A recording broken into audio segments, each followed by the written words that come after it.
My name is Rachel Jeffs, and my father is Warren Jeffs. Warren Jeffs is the FLDS leader and prophet. He is considered next to God in our religion. My father has around 80 wives, and he has 53 kids. The FLDS is a religion denounced by the modern-day Mormons for their practice of polygamy and very fundamentalist beliefs. But it actually goes much deeper than just polygamy. It's actually even been proven to include the sales and exchange of minors. Maybe not always for money, but definitely for status. And this religion forces 9 and 10-year-olds to marry their own uncles, their own blood relatives. Truthfully, it's a religion that views women as nothing more than a piece of property. And that's what we're going to be talking about today. We're going to dive not only into the history of the FLDS, but we also are going to talk about the leader, Warren Jeffs' downfall, and even go into the newest scandal that's taking place right now within the barriers of the FLDS community. It is going to be a very interesting video. I personally have been so fascinated with the FLDS religion and all of these things since I even found out about it. I think actually when I was watching Big Love, if you remember that series. There's just something very fascinating and, in my opinion, don't come for me, very cult-like about this, which also always intrigues my mind. So we're unraveling everything. We're going into the latest updates of what's been happening in this religion or belief system, whatever you personally want to call it. We're going to talk about all of it. It's not going to be comfy, guys. It's going to be uncomfy, but I know we're friends here. We're going to hang out. We're going to talk about it, and I can be real with you. So, my name is Elise, guys, and let's dive right into the craziness.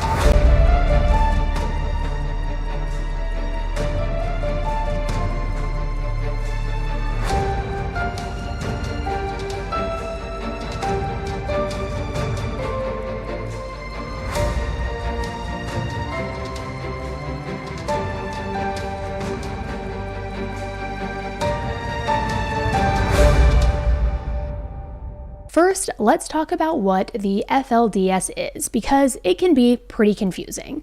The Fundamentalist Church of Jesus Christ of Latter-day Saints, or the FLDS Church, as we will be referring to it as, because that other statement and name is just like a huge mouthful.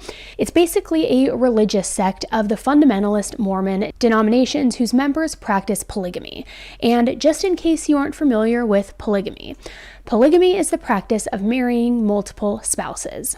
Usually, in most cases, it's when a man is married to multiple women at once, which you've probably heard of the show Sister Wives. It's the same kind of concept. However, in rare cases, there are some families where the women are married to multiple men as well. And TLC did a show on this called Brother Husbands, I believe it was called, and it's pretty wild, just look it up. But the FLDS emerged in the early 20th century, when its founding members were excommunicated from the Church of Latter-day Saints. Now, the LDS Church is not to be confused with the FLDS Church, two separate things, largely because of their refusal to abandon the practice of plural marriage after it was denounced by the church in 1904. Polygamy is in fact illegal in the United States, and it is not a protected American right. However, it is almost never prosecuted because it is so hard to prove, and officials do not necessarily want to disrupt family units, which personally I don't agree with, because a lot of the time in these family units, quote unquote, there is grooming happening, there is, assaults happening, and it just can get really, really dark and ugly. The FLDS are taught that they are the one and only true people of God on earth, and that being part of the FLDS means that you have the highest degree of salvation. They are taught that God's picture of earth is for a man to have multiple wives, and in order to reach the highest degree of the celestial kingdom, you must have at least 3 wives. If you did reach this top tier, then in the afterlife, you would basically become a god yourself. But one thing that was never taught is what women would become, other than just a wife. And that's what we're going to learn throughout this video, that in this religion, women are seen as nothing more than a piece of property, a possession, if you will. This community is known to take place in 2 neighboring towns, Colorado City, Arizona, and Hilldale, Utah. It is widely known as the Short Creek community. These two places border each other and really are one of the most unwelcoming places in the country. This community is historically known for its practice of polygamy. So in order to get a good grasp over what kind of religious community or cult this may be, I'll let you decide on that, we're going to go back in time a little bit. And I'm going to give you a very short, condensed history of how the FLDS Church became what it is today, because I believe you need to know where it's been, to where it was going, to where it is now, in order to not only understand it fully, but also to see how completely effed up it is, in my opinion. So Rulon Jeffs was an American polygamist and a religious leader who served as the president of the FLDS from 1986 until his death in 2002. Rulon was born in Salt Lake City, Utah, on December 6, 1909. He was not introduced to the teachings of Mormon fundamentalism until September 25, 1938, when his father presented him with a copy of Joseph W. Musser's Truth magazine. Rulon embraced Musser's fundamentalist teachings, immediately almost, and in 1940, he secretly took a plural wife, which resulted in his first wife, Zola Brown, divorcing him, saying, I ain't doing this, I'm outie. Now, court records stated that the Mormon couple had been fighting over something that she dreaded, his desire to marry another wife and join the ranks of the polygamists. Rulon had told her that he had taken a trip to the mountains and had a vision of the woman that God wanted him to marry. It was a girl who worked in a store in Provo, Utah. Now, of course, Zola was not for this by any means, and he responded by telling her that if she did not embrace polygamy and accept this other wife, that things would never be the same between them. And she's like, okay, that's fine. So she ended up filing for divorce due to his persistence in taking on this plural wife. And 2 weeks after the divorce, Rulon was excommunicated from the LDS Church, and this was on April 14th, 1941. And I just have to say, before we continue, this is something that always fascinates me and really actually kind of angers me when we're talking about religious beliefs and cults and things like that, is when people jump to the fact that they saw a vision.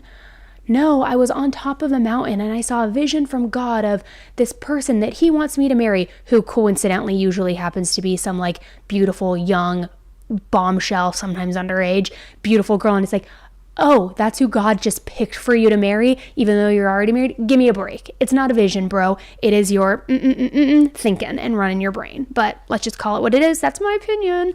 Okay. So let me continue. Sorry. I know I'm getting a little crazy in this one, guys. It's just like I have a lot of feelings. So in the spring of 1945, Rulon, who had been working in northern Idaho since 1943, returned to Salt Lake City, where he was ordained a high priest apostle. And after the death of the former FLDS leader Leroy Johnson, Rulon took leadership of the group. This was in 1986, and he became the self-proclaimed prophet. I hate the word prophet, too. It's like a trigger word for me. So the prophet is basically a representation of God on earth. Followers were taught that their prophet knows all of their thoughts, all of their dreams, their wishes, everything. Nothing is private, nothing is secretive. The prophet knows everything. So he's the one who decides who gets married, who marries who, and what man is deserving of adding wives into his family. This was called the placement principle. There was no dating, no courting, and in most cases, these people who were placed in these arranged marriages didn't even know each other. Or worse, they were related to each other.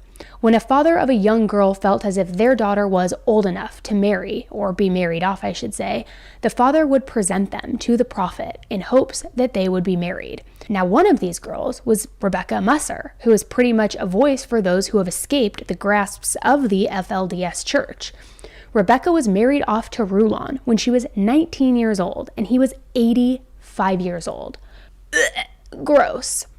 They are taught from birth what to wear, who they are, where they fit in society, how to behave, how to talk, how to think. Rebecca Musser says she was brainwashed by one of the largest cults in the nation. Every choice for them is do what you're told, or you will be eternally damned.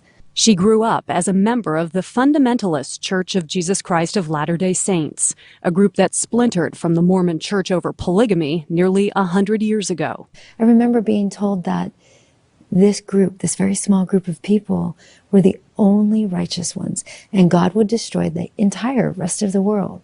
At 19, she was forced to marry the cult's 85-year-old leader and prophet, Rulon Jeffs.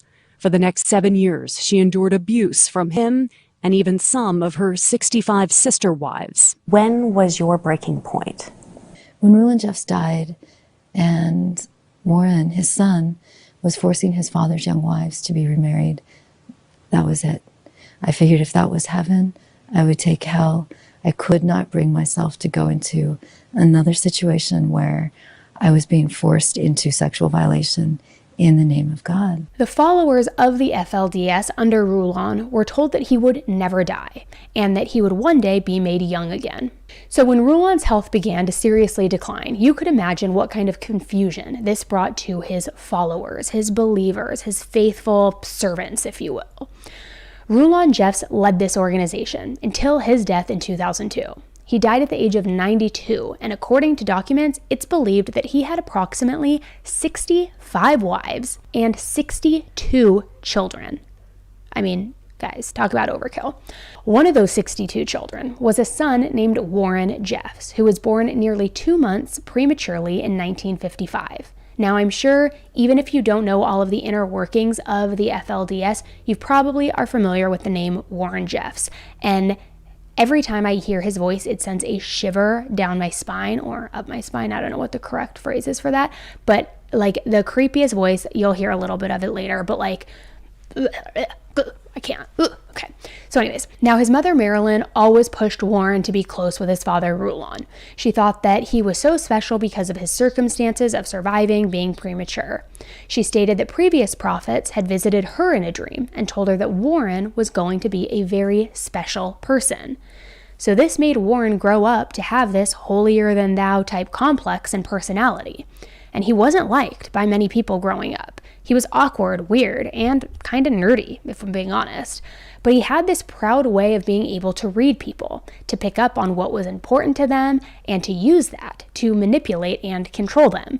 Almost kind of like a brainwashing technique where you know exactly the right things to pull out of somebody to, to play on their emotions, to play on their inner thoughts and what they desire, to where they then believe that you truly are smarter than you actually are. As Warren grew older, his father gave him more responsibility in the church. And as soon as Warren recognized that he had this power, he took full advantage of it and practiced it vigorously. He had this saying, and it was, perfect obedience is led by a hair, meaning that a hair is so thin and that perfect obedience could be led by it, and you would not break it, but that if there was any resistance, then it would break the hair. So from there, Warren's influence led to the purging of all things that did not support the FLDS beliefs. Any book that was not approved by Warren himself was banned from the libraries. In science textbooks as well, anything having to do with the solar system or reproduction was removed and actually literally cut out of the books. Warren also created a curriculum specifically for the girls of the FLDS that he would teach in the schools. He taught from a book called Purity in the New and Everlasting Covenant of Marriage, which basically taught to have nothing in your brain except to do the prophet's will and to even have thoughts of boys in any capacity that could cloud that channel. That you were only supposed to think of the prophet. It's only the prophet. It's always the prophet. Nothing else but the prophet. So as Warren's father's health was declining, this is when he really began to grow closer to Rulon and started slowly taking over. His teachings became even scarier. He began to teach more about God's wrath and basically told the people of the church that they were going to be destroyed and cleansed off of the face of the earth if they did not live according to the FLDS and to submit to all of the prophet's teachings because it was directly from God himself. It was all fear-based to get these people to conform to his ways. In 2002, the Olympics were set to be hosted in Salt Lake City. So Warren began to preach about how the world is going to be destroyed during the Olympics and that they needed to get everybody down from Salt Lake City to the Short Creek community as soon as they possibly could. And people listened. People sold their homes and gave up their businesses because they believed that the end of the world was coming. And almost immediately, the Short Creek community grew from around 2,000 people to around 10,000 people. Warren needed to get everyone into one place so that he could essentially control them easier. So everybody waited and waited and waited and waited for something to happen, which of course it never came. A la Y2K, when everybody thought the year 2000 was going to, like, the whole world was going to, like, disintegrate or something, and that computers were the devil. I remember that. I was like, hi, now it's like January 2nd, nothing's happened. So nothing came, and Warren had no explanation for this. He told the people that it was just a test, and that God had granted them a little more time, and the time was granted so that they could become more righteous, meaning that they needed to be more perfect and more obedient. In 2002, after Rulon died, Warrens fully took over. And everybody was very confused by the death, because they were always taught that he would never die, that he was going to become young again. They were taught that he was supposed to be the last prophet, the one to bring them into the millennium. So people were scared. They didn't know what was supposed to happen now. And what were his 65 wives now supposed to do? And all of his children. So many people just waited for him to literally sit up and come alive again and be renewed again. In the many weeks after Rulon's funeral, Warren was speaking as though his father was renewed and that his father had just assumed his body now, like reincarnated into Warren's body. And slowly over time and with much manipulation, people began to believe that Warren was the next prophet of God. Warren even helped himself to his late father's many wives. Yes, he married many of his mothers that helped raise him. Just creepy and gross. Ugh. There were many horrible things that Warren Jeffs did during his reign. He manipulated his loyal followers' beliefs and turned it all into money, power, and sex, even preaching that whatever the Lord commands through his prophet is right, even if it seems wrong to our traditions. So things began to change even more. Rules were becoming more stricter, work was becoming much more harsh, no movies or television was ever allowed, and everyone had to sign their property over to the church, and everybody had to turn in all of their guns. But most of the laws and rules were directed only toward the women. Before Warren, women could dress however they pleased, as long as they were covered and not dressed super exposed, but now they weren't allowed to wear any denim, any pants, or anything red. Then he implemented that they all had to wear long undergarments from the wrist to the bottom of their feet, almost like a full catsuit, if you will. And I'm sure you have seen certain examples of this on certain television shows or news networks when there are raids happening of these communities where the women are, in these huge overly bloussoned peasant dresses all the way down to their ankle, their long sleeves, they have the braid in their hair, they're covered literally head to toe. Very similar to that. Now, Warren first came onto investigators' radar after discovering that hundreds of teenage young boys were being kicked out of the FLDS community, leaving them homeless. These boys were called the Lost Boys. When you are marrying all of these young girls off to these older men, there, of course, is a surplus of boys that, what are you going to do with them? You got to get rid of them. They're not going to marry the young girls because these young girls are getting married to these like decrepit old men who are wearing like geriatric shoes and stuff like that. What are you going to do with these like young studs? Nothing. You got to purge them, right? Because they're stepping on your territory. They're threatening all your weird marriages because clearly a young girl is going to prefer a hot young guy versus an 89-year-old man with like spots and no hair and wrinkles and like who can't even move. But I'm not trying to be like ageism here, guys. I'm just like keeping it real. So they had to get rid of all these young guys because they were a threat, obviously. This all happened, and you had the Lost Boys who were essentially homeless. And Warren went on to have many more women. He had a total of 87 wives, with the youngest one being 12 years old. Mary Ann Jessup is known as the youngest wife of Warren Jeffs. On July 27, 2006, 12-year-old Mary Ann was escorted to the temple by her parents. She hadn't even had her first menstrual cycle yet. There, she was sealed for time and all eternity to Warren Jeffs. During the wedding ceremony, they were expected to consummate the marriage, where Warren truly assaulted Mary Ann while many of his other wives watched. Warren has approximately 60 children. Rachel Jeffs was known to be the favorite child of Warren, but she was the favorite for all of the wrong reasons. In 2004, Brent Jeffs, Warren's nephew, filed a lawsuit against his uncle for repeatedly assaulting him with objects, if you get what I'm saying, in the 1980s. Brent stated that he kept the situation a secret for so long because of the amount of shame and guilt that he felt. But after so many years of nightmares, he could no longer keep it inside, and he needed to do something about it. When he told his family about that abuse, he was shocked to hear that his brothers said the same thing happened to them as well. In June of 2005, Warren was charged in Arizona with assault on a minor and conspiracy to commit sexual misconduct, again, of a minor. In July, the Arizona Attorney General's office released wanted posters rewarding $10,000 seeking information leading to the arrest of Warren Jeffs. In April of 2006, a warrant for Warren's arrest was issued in Utah for felony charges for accomplice of rape of a teenage girl between the ages of 14 and 18 years old. At this point, due to the multiple charges being filed in multiple states, the FBI got involved, and they put this false prophet wannabe on their FBI 10 Most Wanted list and offered a $60,000 reward, which was soon raised to $100,000. However, Warren continued to arrange his child bride marriages up until his arrest in 2006. On August 26th, he was pulled over in Nevada due to an improperly displayed temporary license plate, where he was arrested and taken into custody on his warrants.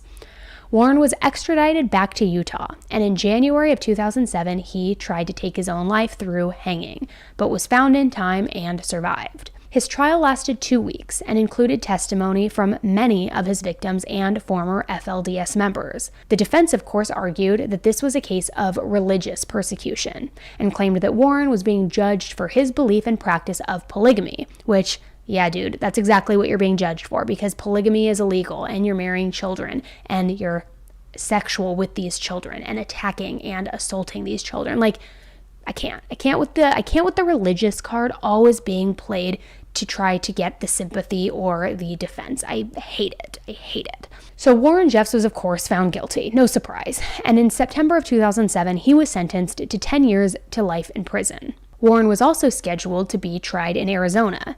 He had entered a not guilty plea on February 27, 2008, to the sex charges stemming from the arranged marriages of 3 teenage girls to older men. On June 9, 2010, a state judge dismissed all charges with prejudice.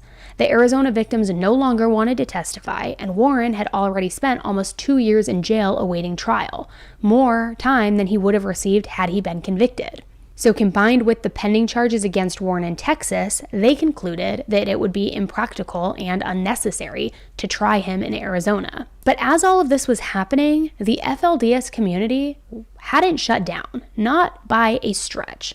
The FLDS organization purchased a 1,700-acre ranch in El Dorado, Texas. On the property, they built a temple, a 29,000-square-foot home for Warren, a meeting house, and other homes on this land. An estimated 500 to 700 people moved there from the Short Creek community. This property was named the Yearning for Zion Ranch, also known as the YZR.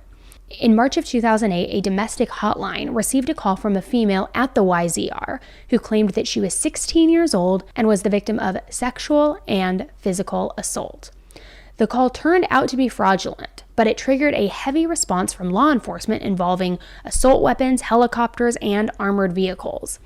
Due to evidence that was seized in the raid, 6 FLDS members were found guilty on various sex crime charges against young girls ages 14 through 16. After the raid in 2008, Warren Jeffs was indicted in Texas on a felony sex charge regarding a child, and this charge was for his own sexual conduct with his 12-year-old wife. Utah chose to drop the charges against him so that he could be extradited to Texas to stand trial there, probably because they knew that Texas doesn't really play. That's just my opinion. During the 2011 trial, the jury heard testimony from a psychologist who treated 22 former members of the FLDS church cult, whatever you believe it to be. 2 former FLDS members testified that Warren had RAPE'd them when they were less than 8 years old. The court also heard testimony that he wanted younger and younger wives, and of his over 70 now wives, 24 of them were under the age of 18. And I just want to say, this is all of the documented accounts that we know of. Imagine what this monster has done that is not documented and that nobody has seen. This is only the stuff that is black and white documented. That is scary, scary stuff. On August 9th, 2011, Warren was convicted in Texas of the 2 counts against the child and sentenced to life in prison. He will be eligible for parole on July 22nd, 2038. However, Warren still runs this cult from behind prison walls, the best that he can. But from 2006 on, there was no real guidance in Short Creek. There were no new marriages, and in 2010, Warren told them from prison that they should all be practicing abstinence, even the ones who are married, because, if he's not getting any, then neither is anybody else, I suppose. I guess that must be the mentality. No new marriages, no more having sex. Even if you're married, don't have sex, which, let's just be honest, a lot of married people don't have sex as it is. I know I'm going to get canceled for saying that probably, but it's true. Okay, so anyways, so he tells everybody, you need to practice abstinence, no more marriages, no more canoodling, nothing. And for the most part, everyone obeyed. They listened to him, even though he was in prison giving these directives. After 2010, Warren began to communicate outside of the prison less, which brought on a sort of emptiness to the people of Short Creek in that community. And now this brings us to Samuel Bateman, the man who was more than eager to fill this void and to step into his place. 46-year-old Samuel Bateman was raised in the FLDS faith in that Short Creek community. He came from an extremely unpopular family in the community, and to be honest, this guy grew up to be the biggest loser of them all. Honestly, just a sorry piece of crap with small man syndrome, honestly. And you're gonna see why in a second. In 1999, something happened in Samuel's life that would change his personality and really dictate his future path from here on out. A group of young people from Short Creek were heading to another polygamist community in northern Canada known as Bountiful, British Columbia. 4 men in their late teens and early 20s, one of these men being Samuel, were escorting 2 teenage girls to this location, 14-year-old Victoria Cook and 15-year-old Jamie Cook. These girls were both sisters who had been caught acting out and sneaking out of their houses to meet with boys, which, as we know in the FLDS community, is extremely forbidden. The then prophet, Rulon Jeffs, had been meeting with their parents, and it was his decision to send Jamie and her sister to a man named Winston Blackmore. This person was the leader of the community up north. And by the way, this guy had over 150 children and 27 wives, also many of whom were underaged. It was Rulon's opinion that spending time with Winston would set the Cook sisters straight and remind them of the proper way to honor God. He also thought that they would make good wives for some of the men up there. So as they were driving through the night through Montana, the driver either fell asleep or hit black ice, unclear. But all Victoria remembers is being abruptly woken up when the Suburban that they were in rolled. All of the passengers were ejected from the vehicle, and Victoria remembered seeing Samuel lying nearby wailing and moaning in pain.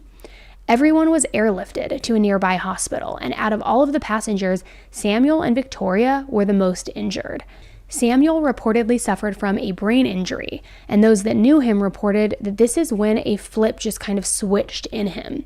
He was apparently never the same again, and his personality totally changed.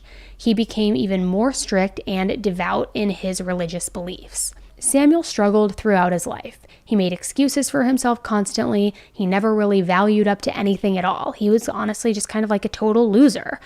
In 2019, Samuel was financially struggling as well because he apparently was not good at his job as an insurance salesman, and he wasn't making any money. He and a group of other FLDS members traveled to Nebraska to find work, and while in Nebraska, something came up about how no one has had any direct instructions from Warren Jeffs since 2010.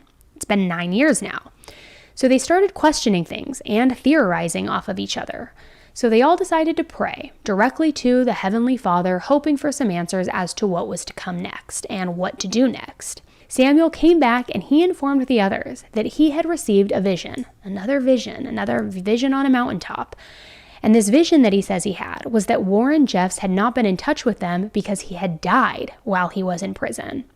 Samuel also added that he had gotten instructions from the Heavenly Father that he was supposed to be the new prophet. which, by the way, Warren Jeffs is most definitely not dead. He is very much alive, and he's actually even denounced Samuel as a prophet. But keep in mind that a lot of these people don't have access to the internet. They don't have the resources to be able to look up this information themselves and validate it. So they pretty much just believed anyone who says that they've had a vision from Heavenly Father, because who are they to question God? The other members were convinced, and they followed Samuel back to the Short Creek community in 2021, where he basically just assumed power. And like I said, no one is going to question God in this community, so they all just took to it. Samuel immediately became obsessed with accumulating money and material things, even though he didn't have a job. He also became obsessed with getting wives. He made all of his male followers go out to work and give him a percentage of their earnings, while also giving them some of their wives and even their daughters, this exchange of sorts. A former follower of this fake prophet, named Morani Johnson, told the Daily Mail how the 46-year-old took advantage of the deep-seated fundamentalist Mormon faith and controlled him with a toxic mix of physical, mental, and even sexual targeted assaults. So devoted to his faith, Morani allowed Samuel to marry several of his wives and most of his daughters. He also funded his lavish lifestyle, which included 2 homes in Colorado City and multiple Bentleys, the car, money, money, money. He took part in the most humiliating rituals that were demanded by Samuel as well. On one occasion, he was even made to have sex with one of his wives in front of their daughter in order to show them, the daughters, how to please Samuel. Sick, sick, sick. In May of 2020, the wife of Morani claimed that Samuel came into their home and took several of their daughters, including the youngest, who was just 9 years old. This wife also believes that Samuel RAPE'd her 9-year-old daughter because the older daughters communicated to her that the younger daughter had been wetting the bed.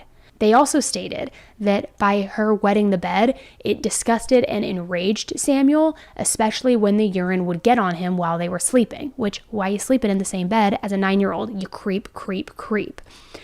It was said that Morani was in anguish and extreme stress about having to give his youngest daughter to Samuel, but despite that, he still remained an obedient follower. He made a statement later saying, "We were taught perfect obedience procedures, perfect faith. If there is a supreme being, wouldn't you want to meet him?" He, meaning Samuel, prayed on our devotion to Scripture. And just when we thought it couldn't get any worse, Samuel even laid claim to his own teenage daughter, bribing her with $50, 2 large bags of Doritos, and a promise of riding on an airplane if she would agree to be his wife. His daughter. So now it's you're getting in your own bloodline, you want your daughter to be your wife. It is sick. It is, I need a new word for sick. It is horrifying, humiliating, disgusting, nerve-grinding, gut-wrenching, you name it. Now this all was way too much for Lydia, his first wife. She told him that their daughter would never be his wife. She then took their daughter and left, eventually filing for divorce and negotiating a custody agreement that banned Samuel from ever having any contact with his daughter again. I mean, hero status right here. And honestly, just good for her, because this is the first and the only time in this story that we see one of these women have the wherewithal to actually protect their children and not sell them off, not bring them to the temple on a silver platter for these gross, perverted men. But Samuel Bateman's reign, although aggressive and swift in as far as how quickly it came on, it didn't last long. Not long at all, because he's an actual idiot. On August 28, 2022, Samuel Bateman was pulled over in Flagstaff, Arizona, after a patrol officer noticed small fingers and small hands sticking out of a wooden horse trailer that was being pulled by a truck. Authorities reported that inside this unventilated trailer, they found 3 girls, ages 11 to 14, who were using a bucket as a toilet. That's right. It was this situation that led to an FBI investigation into Samuel Bateman. Now, we want to warn you, while this video is edited, some may find it disturbing. Body camera video shows the moments authorities pulled over this truck and trailer in Flagstaff. The reason why? Saw fingers poking out of the trailer. With guns drawn, they opened the doors. See the hands! Finding 3 young girls. How old are you? 14. How old are you? 11? How old are you? 12. Also inside the trailer, a couch, camping chairs, and a makeshift toilet. When they tried questioning the girls, this woman in the maroon dress stepped in. Basically telling them all not. Then one of the officers noticed. A 14-year-old, she had a ring on her finger, on her ring finger. They've all kind of like hidden those. I mean, we know what's going on here. Police say the person driving the truck is this man, Samuel Bateman. Court documents claim Bateman is a self-proclaimed prophet, part of the polygamous group with the FLDS. Investigators say Bateman has dozens of followers and more than 20 wives, many of them underage. He's also accused of sexually abusing multiple girls, trafficking them across state lines. As you can see, it's a pretty serious deal here, sir. Police tried to question him about the trailer. How many other people in the truck? But Bateman refuses to answer. How many other people are in the truck? When another officer tries, Explain to me what's going on. Calm down first. Bateman was eventually arrested. Put your hands behind your back. Put your hands behind your back. Samuel was taken into custody, arrested, and booked into the Coconino County Jail. He was charged with 3 counts of child endangerment, but was released from state custody when one of his followers, Torrance Bistline, posted his $150,000 bail using a business check from a company called Velociraptor, which is a company founded by the Bistline family where they build self-propelled wrapping cable machines for wind and solar farms. And the Bistline family are huge followers of Samuel, no surprise. And Samuel is also married to one of the Bistline daughters, Naomi. So when Samuel was in jail, he managed to get instructions to his followers that they should go ahead and delete electronic evidence off of their cell phones, specifically whatever communications they had within the app called Signal. Signal is an app that promises end-to-end encrypted instant messaging, where users can communicate with one another with the promise of privacy and security. Nobody outside of the conversation can read what's being said, not even the developers of the app, not the police, not even the government. After Samuel was bailed out of jail and he returned to his followers, he allegedly continued to get rid of this evidence and started securing passports for some of his wives. But in the early morning hours of September 13th, 2022, dozens of armed FBI agents raided the Short Creek community yet again. Specifically, they raided 2 homes that were affiliated with Samuel Bateman, as well as the business address for that Velociraptor city. Velociraptor, it's not the dinosaur, it's Velociraptor, sorry guys. Which we know was obviously also affiliated with Samuel. But I guess a Velociraptor, like a predator, it kind of works. It works, whatever. So they went into the 2 houses, a greenhouse where he lived with his wives and a blue house that was about 2 blocks away from the greenhouse, where Marani Johnson lived with 2 other brothers named Torrance and Ladal Bistline. At the greenhouse where he lived, there was a white trailer that had been converted into a sewing room for all of his wives. When you enter this green home in the foyer, or the prayer room in this instance, you will see a big picture. In the framed picture is a 40-bedroom, multi-million-dollar compound with words that say, "Coming soon." Kind of like a vision board. They were basically vision boards framed in this room that consisted of photos of private jets, mansions, ATVs, Bentleys, Range Rovers, all these physical things that Samuel was going to pretty much will into existence. In other words, steal enough money from his followers to be able to build this compound and purchase all of these materialistic things. Next to the vision boards, you'll see this picture of Warren Jeffs himself. On the photo, it says he is free. Because, these people are all still convinced that he's dead, that he is no longer alive, and that Samuel is their new prophet. The blue house was a bit bigger, and it had bunk beds for all of the women to sleep in. There's also photos of Warren Jeffs and previous FLDS leaders. At the warehouse, they seized hard drives, computers, his birth certificate, handwritten notes, journals, several cell phones, and even 2 adult toys. Gross. Samuel Bateman was taken back into custody again, and the Arizona Child Protective Services removed 9 underage girls from the Short Creek community. Those 9 girls were interviewed and placed into group homes pending dependency proceedings. A dependency proceeding is basically where they're going to determine whether these girls' parents or guardians are fit enough to take care of them or not. The 9 underage girls were taken into custody and given initial interviews. During these interviews, none of them disclosed any sort of assaults or anything like that on the part of Samuel Bateman. But one girl did say that she was present and partially nude during one of his infamous sex group gatherings.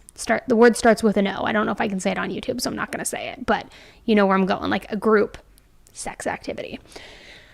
The agents ended up scheduling additional interviews with 5 of the 9 girls who stated that they had once slept in the same bed as Samuel, or they had written in their journals about kissing and touching him. According to the FBI, the girls refused to participate or cooperate fully in the interview, and the federal agents claimed that they believed that some of the older girls were influencing the younger girls not to talk. And we definitely know that the 3 wives, Naomi, Donna, and Moretta, were definitely influencing these underage girls, their sister wives, not to talk to authorities. So the 9 girls were separated from each other, and they were kept with their siblings and placed in different group homes around Arizona. During the time in those homes, one of the girls did disclose that she had in fact been assaulted by Samuel. Then on the Sunday after Thanksgiving, 8 of the 9 girls vanished from the homes that they were placed in, and their electronics that were left behind had suggested that the girls were still in contact with the 3 older wives, Naomi, Donna, and Moretta, using that Signal app, the encrypted app that nobody can see what the messages are. So at around 8:30 p.m., the night that the girls left the group home, Samuel Bateman made a video call from jail to his adult wives. This video call was recorded because he was in jail, of course, and I feel like anyone in jail would know that they are being recorded, but apparently Samuel Bateman has the IQ of like a roach and had no idea. In this video, it shows 2 adult wives sitting in the car. One is driving and one is in the passenger seat. The one in the passenger seat was the one holding the phone. The wife in the passenger seat informed Samuel that they had 2 of the minor wives with them and used code names E1 and E2. At around 7:30 a.m. the next morning, he made another call, recorded video call from jail to one of his adult wives.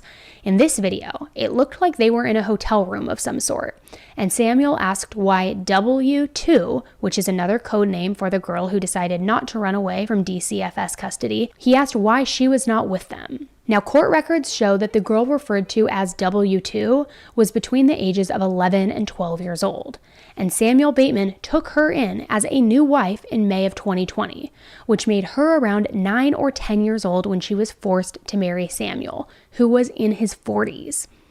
The wife informed Samuel that W2 was the only wife who had not left with them, but that they tried to get her to leave. So during this call, the camera panned from the 2 adult wives to the 8 underage girls. Samuel then asked the question, "Are you in our state?" Which one of the adult wives replied, "No, the mothers are in Arizona and heading to New Mexico with the babies." The FBI eventually learned that a credit card, which belonged to the cousin of one of the wives, had been used to rent an Airbnb. So on November 28th, an emergency disclosure request was made to the Airbnb company, and the request was basically asking for the address of the house that the credit card number was used to book the house and any other houses booked with that same credit card or the cousin's name. By November 30th, Airbnb provided law enforcement with an address in Spokane, Washington. This house was reserved from November 29th to December 2nd. So on December 1st, a sergeant with the Spokane County Sheriff's Department knocked on the door to the Airbnb, but nobody answered. His backup witnessed the occupants of the house attempting to leave in a vehicle, with the driver identified as Moretta, one of Samuel's wives. The police pulled over the vehicle, and all 8 of Samuel Bateman's underage wives were in the car and recovered. The 3 wives, Naomi, Donna, and Moretta, were all arrested and charged of kidnapping and impeding a foreseeable prosecution. The 3 of them are now awaiting a federal trial, where they are facing 20 years to life in prison, which rightfully so. Naomi Bisline is actually relieved that she is away from it all, and stated that she doesn't want any contact with anybody involved in the FLDS. She's currently awaiting her next court appearance. Her lawyer put out a statement saying this: "She's beginning to understand how victimized she was. She's realizing that she has loving family members independent of the cult that are out there to support her, and she was, for the most part, cut off from all of that. She was denied release at her last hearing and remains behind bars despite the judge's acknowledgement of the fact that she has been victimized." Meanwhile, the lawyer for Donna echoed what Naomi's lawyer said about victimization, and added, "She has been catapulted into a world foreign to her, and her incarceration is compounding the trauma that she's already endured in her young life. Danae is experiencing unimaginable agony being separated from her child. This is also the first time she has been separated from her mother, sister, and other close family members." Moretta still remains in custody in Spokane, Washington, where she awaits extradition, and there have been no statements made by her. Samuel Bateman faces charges of assault relating to children and federal charges of tampering with evidence. Samuel has, of course, pled not guilty to all state and federal charges against him. He has not yet, though, been charged with any assault charges relating to sexual activities or the exchange of children for money or other benefits. The FLDS is arguably one of the most toxic communities within the United States, and honestly, it needs to be eradicated. We know what's happening behind closed doors because we have been watching it happen for the last 100 years. We saw it implode on itself with the fall of Warren Jeffs, and then we watched the aftershocks with Samuel Bateman. It's only a matter of time before some other idiot tries to step up and convince people that he is the new prophet, which honestly, it's probably already happening. So when does the cycle end? How many more underage girls are going to have to marry these old men and be forced to have sex with them? How many more women are going to be forced to marry their actual family members and have these incestual relationships with their own uncles? I've never been brainwashed by a cult leader, I'll be honest, but I have to believe that on a cellular level, a mother knows what's right and wrong. A mother knows that her 9-year-old shouldn't be forced to have sex with a 40-year-old. Lydia, Samuel's first wife, knew, and Lydia got her daughter out of there. So my heart is with all of the victims of Rulon, Warren, and Samuel. I can't imagine the confusion and the terror that they all felt during all of this. And if you haven't watched the Netflix special, Keep Sweet and Obey, I highly, highly, highly recommend you watch it and go learn more about the depths of the FLDS and watch these women talk about the horror that they endured. It all needs to be exposed. Every single person needs to know about the FLDS and what kind of damage and destruction it causes. Now, as I mentioned earlier, Warren Jeff's voice just creeps me out. It sends a shiver down my spine because there are so many recordings that have come out. There are prison calls that have come out. And we could do a deep dive for hours and hours and hours on not only Warren Jeff's, but about this community and the raids and some of the activities that have happened. So if you want more of this kind of content, because I know I don't talk about it a ton on here, do me a favor, comment below or just quickly like the video because then I can gauge based on how many people react with the thumbs up button. If this is the kind of content you want to see more of, just hit that thumbs up really quick if it is. And what I might do is, because we can do so many different deep dives onto so many different cults and so many different facets of this religion as well, Mike King from Profiling Evil, you guys may know him from watching him. He's also been a guest here on this channel multiple times. He is like the cult expert. He himself has not only studied these cults, but he has gone in and actually removed people from these cults. He's talked with cult leaders. So maybe what I'll do is I'll bring him on for another deep dive and really explain how these cults form and the brain of these men and how they're able to so successfully manipulate these people into blindly trusting them and following them, because Mike King is the absolute expert in all of this. I mean, truthfully, he is. So if you want that too, you just let me know in the comments. But if you want more deep dives on some of this stuff, I promise we're not going to become a cult only channel at all. But there is just so many more layers to this. Just do me a quick favor, like this video so I can gauge how many people truly want more of that. Or of course, let me know in the comments. All right, thanks so much for tuning in with me today, guys. I know it was not an easy one to hear, but this stuff always fascinates me, always. There's something about it, and cults in general always fascinates me. Does it fascinate you, or is it just me? Let me know. All right, guys, thanks so much, and until the next one, stay safe.